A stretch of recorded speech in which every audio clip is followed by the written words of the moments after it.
Balik ako ng Sikawan, Nita. Good morning po. Ano sa simbahan kanina? Sikawan, Juanita. Sikawan, Nita po. Pumasok, lalabas uli. Ay, hindi ko lang po lang. Alam po ba?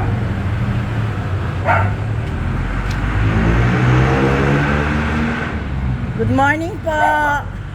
Good morning po. Paano po kaya yon? Sabado na ang usapan namin ni Dondon. Hindi pa tapos. Darating na po doon. Kasi nag-ano ko sa kanya. Kasi ang sabi niya po, saan po ba tayo ba pwedeng mag-usap? Paano kayo nito? Dito. Sabi ko po sa kanya, kung hindi mo man kayang tapusin yan, pwede namang ako na magtapos. Yung kumbaga sa ano, hindi ho ba ito yung binigay yung peso? Opo. Para kunin ko na lang yung isa para wala na tayong maging problema. At ako na magpapatapos. Ibig sabihin, yung isang lote namin, tapos plus yung lote na isa, kukunin ko na lang para wala na kayong intindihin na magbigay ng pera sa kanya. Ngayon, bago daw ho managiti na siya. Sabi ho niya kasi, magpapakemo daw ho yung asawa niya tuwing Lunes sa Malolos. Oo, niram na yung kotse ko. Kaya nga ho, ngayon yun ho ang gusto ko sana mangyari. Kasi ayoko na ho kasi ng maraming gulo, yung ganon. Actually, hindi ho namin kailangan yung dalawang ganyan. Kasi maliit lang ho yung pamilya namin eh. Kasi yung mga kapatid ko nasa Australia na. So ako na lang talaga nandito. Opo. Pero alam ko, hindi dadating dahil yung asawa. Bukas pa daw po, dadating. Dahil yung asawa, pinakay mo. Niram nga yung kotse ko eh. Oho.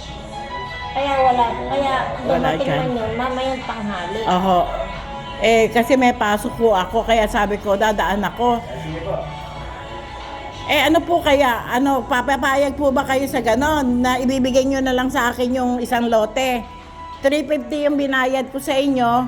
Then, di ba? 350 yun. Ang 800 na ho ang naibigay ko. Di ba? Papatak na 700. Di yung 100... Walang susi. Di bali yung 100, parang yan, sabi ko lang kay Dondon, okay na sa akin, islaban mo na lang yan, quits na tayo. Ako na magpapatapos niyan. Uunti-untiin ko na lang yan. At yung anak ko, dapat sa Sabado, hindi talaga maililibing ng Sabado.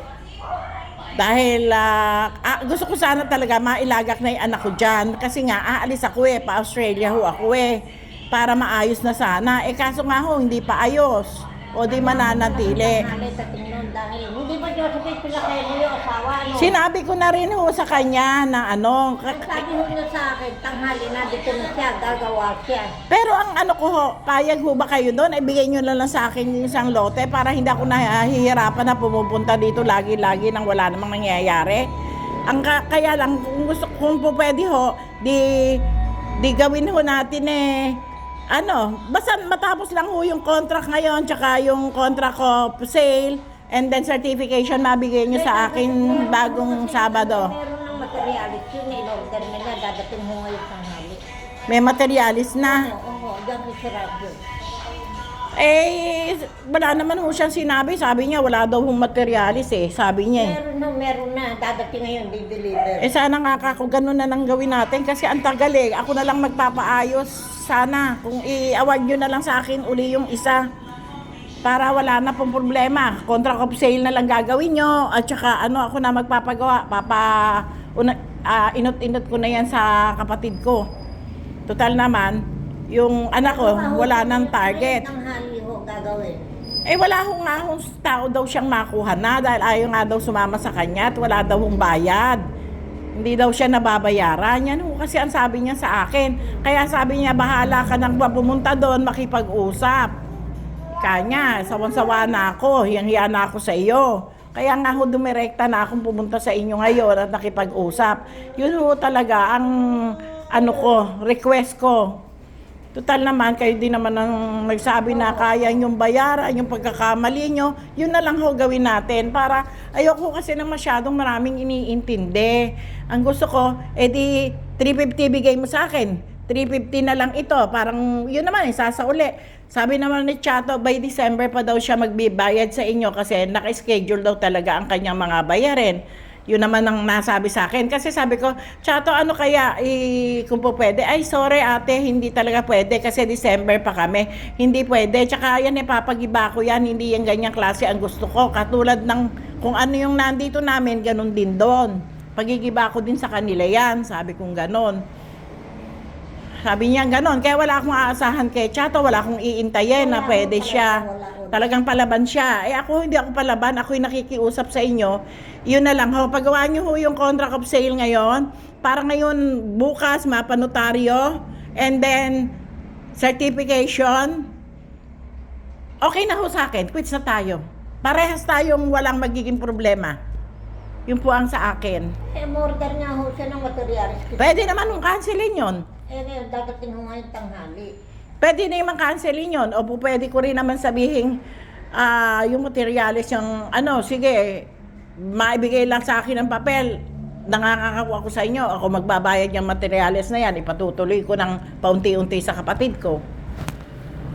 Diba?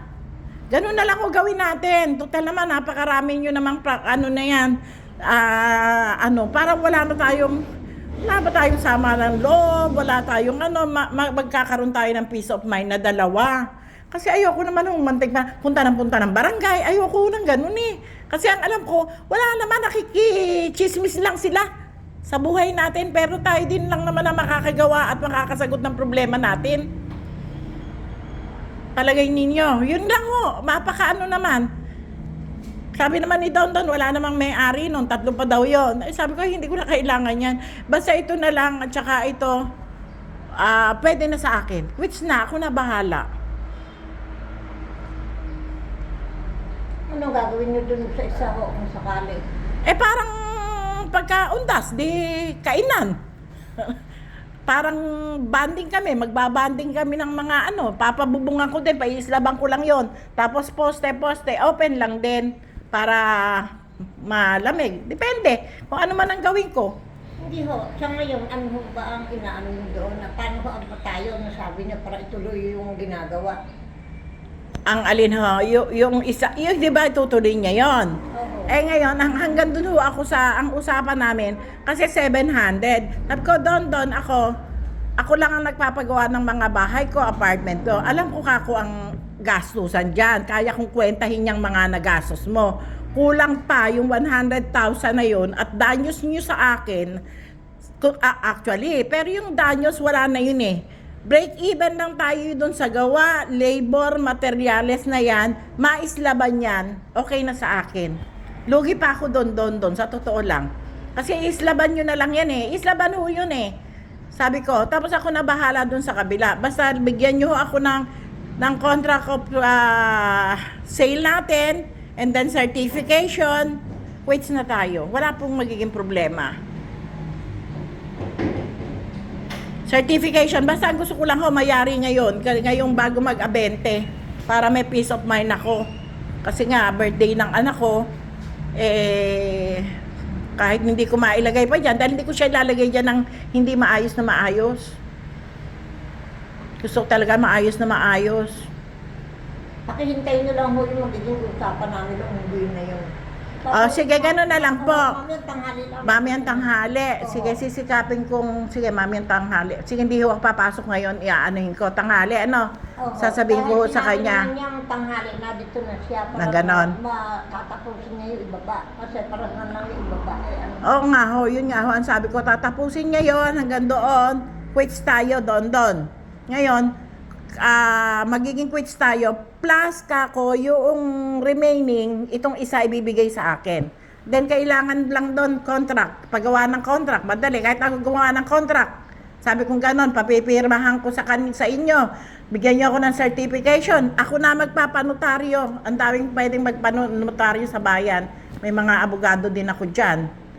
Ganun na lang ho. Wala ho tayong maging problema, di ba? Hahanapin ko yung kung paano tayo makatatapos. Hintayin ko lang ho siya. Sige. Salamat po ha. Sige. Tanghali na dito. Sige po. Magandang umaga sa inyong lahat. Bye-bye.